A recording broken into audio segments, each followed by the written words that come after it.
So when we start off in this film, Thor has a new look, new hairdo. How did all that play into how you took the role of this film?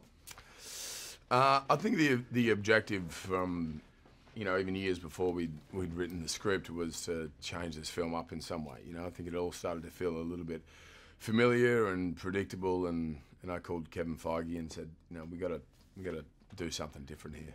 And he agreed, and was incredibly receptive. And then we had Taika come on board, who had the same attitude. And so it was about changing the aesthetic look, the hair, the hammer, the costume, everything, the world that we were a part of, the universe, the music, everything. And so it felt like kind of a clean slate, and starting again and playing a new character in a way, which was hugely freeing and invigorating. Super great. Funniest Thor film by far. Thanks, so what makes Thor more relatable as a superhero in this film? I think there's a vulnerability to him, and then accessibility to him that wasn't there prior. I think the first time I played the character was about making him, playing a god, and being sort of ethereal and godlike and speaking a certain way and moving a certain way. But the problem is with that is that then it's good for one film, but then after that you sort of hit a ceiling and you have nowhere to go. And so this film was about kind of stripping that back and having a greater access to that vulnerability and relatability about he's one of us. He has the same problems that we all have. He has the same insecurities that we all might have, or the same sort of concerns or fears or whatever.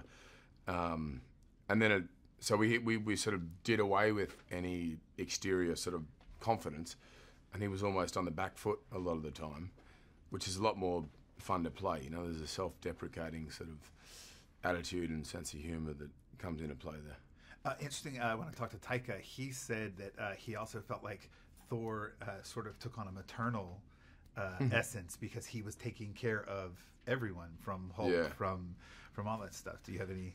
Yeah, sure. I think it's. I think there was a reluctance to do that, more so than the other films. I think prior it was because that was his duty, and he should fill that role. Whereas this time around, he'd sort of denied that role, yet was thrust into a position where he had no choice. And even if he didn't know what the hell was going on or how to handle it, he had to sort of step up and do it. And it was nice. Then you have, Tessa Thompson, for instance. Her character has this Han Solo quality to her, and this brashness and confidence, which puts Thor in the back foot and brings out a whole different quality again.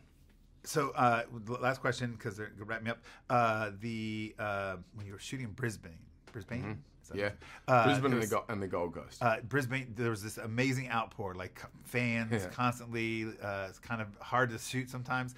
Tell us how exciting that was to have that all happening around the set. Yeah, it was great. I mean, that's sort of close to my hometown, and I hadn't worked there in Australia for probably 10 years, so to bring this film back there and with this kind of energy, and then go to Brisbane and have thousands of people turn up to have a look at the set and meet us, and so on, was hugely overwhelming and a moment I'll never forget. It's pretty special.